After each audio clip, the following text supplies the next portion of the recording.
New information tonight about contamination at Asheville's CTS site.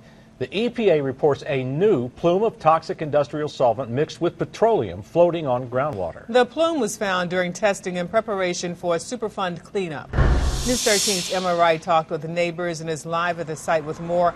Emma, neighbors say they were blindsided by this information.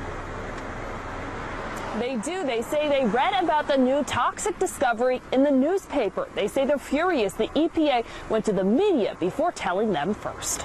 It's been over 20 years since Dave Ogren discovered a growing pool of toxic waste in South Asheville.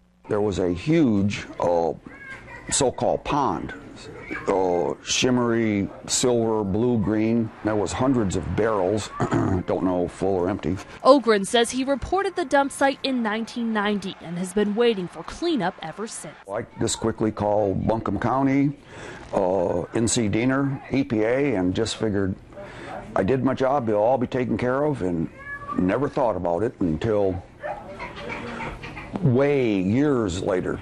And people getting sick and people dying. Ogren is one of several people who live near the toxic land who say they're tired of being left in the dark. It's a pattern of the people that are directly affected and the homeowners finding out not directly. Lori Murphy says the last straw came on Thursday when she read in the newspaper the EPA had discovered a new plume of TCE and petroleum mixed together. We were once again front page news, except this time it was news that the homeowners and property owners were not given firsthand. The plume has moved closer to the surface as groundwater levels have risen.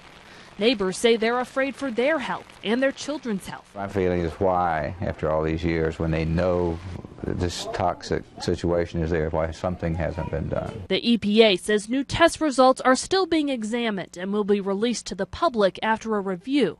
They say the groundwater is still contaminated, but no new wells are testing positive for toxins. Neighbors say that news is not good enough. They want faster action. All we have ever asked for is for honesty and for them to be open and forthcoming with us. Neighbors say they will be asking lawmakers for more congressional hearings about the CTS site and the cleanup. Reporting live tonight in South Asheville, I'm Emma Wright, News 13.